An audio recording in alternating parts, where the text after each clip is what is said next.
Hi family, welcome to Snehith Kannada logs. ಎಲ್ಲರೂ ಹೇಗಿದ್ದೀರಾ? I hope ಚೆನ್ನಾಗಿದ್ದೀರಾ ಅಂತ ಭಾವಿಸ್ತಾ ಇದ್ದೀನಿ.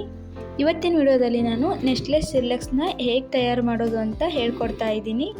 ನಿಮಗೆ ಗೊತ್ತಾಗಲಿಲ್ಲ ಅಂದರೆ ಸಿರ್ಲೆಕ್ಸ್ ಡಬ್ಬದ ಮೇಲೇ ಕೊಟ್ಟಿರ್ತಾರೆ ಹೇಗೆ ತಯಾರು ಮಾಡೋದು ಅಂತ. ನೀವು ಬೇಕಾದರೆ ನೋಡ್ಕೋಬಹುದು. ವಿಡಿಯೋನ ಸ್ಟಾರ್ಟ್ ಮಾಡೋಕ್ಕಿಂತ ಮುಂಚೆ ಯಾರೆಲ್ಲ ನನ್ನ ಚಾನಲ್ನ ಸಬ್ಸ್ಕ್ರೈಬ್ ಮಾಡ್ಕೊಳ್ಳದೆ ನೋಡ್ತಾ ಇದ್ದರೆ ಪ್ಲೀಸ್ ಸಬ್ಸ್ಕ್ರೈಬ್ ಮಾಡ್ಕೊಳ್ಳಿ. ಹಾಗೆ ಸಿರ್ಲೆಕ್ಸ್ನ ತಯಾರಿಸೋಕ್ಕೆ ಒಂದು ಪಾತ್ರೆನ ಇಟ್ಕೊಂಡು 100 ml ವಾಟರ್ನ ಹಾಕ್ತಾ ಇದ್ದೀನಿ. ನೀರು ಚೆನ್ನಾಗಿ ಕುದಿ ಬಂದಮೇಲೆ ಒಂದು ಬೌಲ್ನ ತಗೊಂಡು ಈ ಸ್ಪೂನ್ನ ನಿಮಗೆ ಸಿರ್ಲೆಕ್ಸ್ ಡಬ್ಬದಲ್ಲೇ ಕೊಟ್ಟಿರ್ತಾರೆ ಅದರ ಅಳತೆಯಲ್ಲಿ 2 ಸ್ಪೂನ್ನ ಹಾಕೊತಾ ಇದ್ದೀನಿ ನನ್ನ ಬೌಲಲ್ಲಿ. ನಾನು ನನ್ನ 10 ಮಂತ್ ಬೇಬಿಗೆ ಮಾಡ್ತಾ ಇರೋದ್ರಿಂದ 2 ಸ್ಪೂನು ಸಾಕಾಗುತ್ತೆ. ಹಾಗೆ ಆವಾಗಲೇ ನೀರನ್ನ ಕುದಿಸಿಟ್ಕೊಂಡಲ್ಲ, ಆ ನೀರನ್ನ ಸ್ವಲ್ಪನೇ ಹಾಕೊಂಡ್ಬಿಟ್ಟು ಸಿರ್ಲೆಕ್ಸ್ನ ಎಲ್ಲೂ ಕೂಡ ಗಂಟು ಇರದೇ ಇರ್ತಾರ ಮಿನಿಮಮ್ 1 ನಿಮಿಷನಾದರೂ ಇದನ್ನು ಮಿಕ್ಸ್ ಮಾಡ್ಕೋಬೇಕಾಗುತ್ತೆ.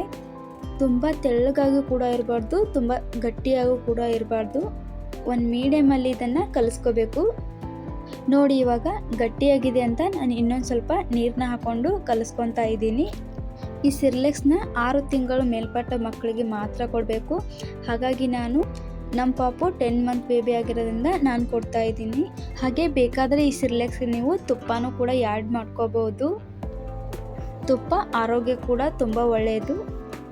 ದಿನದಲ್ಲಿ 1 ಟೈಮ್ ಮಾತ್ರ ಈ ಸಿರ್ಲೆಕ್ಸ್ನ ನಿಮ್ಮ ಪಾಪುಗೆ ನೀವು ಕೊಡಿ. ಈ ಸಿರ್ಲೆಕ್ಸ್ನ ರೆಡಿ ಮಾಡ್ಕೊಳ್ಳೋದು ತುಂಬಾ ಈಜಿ, ಕಷ್ಟ ಅಂತ ಅನಿಸೋದಿಲ್ಲ. 1-2 ನಿಮಿಷಕ್ಕೆಲ್ಲ ನಾವು ಸಿರ್ಲೆಕ್ಸ್ನ ರೆಡಿ ಮಾಡ್ಕೊಂಡ್ಬಿಡ್ಬೋದು. ಇವತ್ತಿನ ವಿಡಿಯೋ ಇಷ್ಟೇ. ಈ ವಿಡಿಯೋ ನಿಮಗೆಲ್ಲರಿಗೂ ಇಷ್ಟ ಆಗಿದೆ, ಯೂಸ್ಫುಲ್ ಆಗಿದೆ ಅಂದ್ಕೊತಾ ಇದ್ದೀನಿ. ಈ ವಿಡಿಯೋನ ಇಲ್ಲೇ ಎಂಡ್ ಮಾಡ್ತಾ ಇದ್ದೀನಿ. Thanks for watching.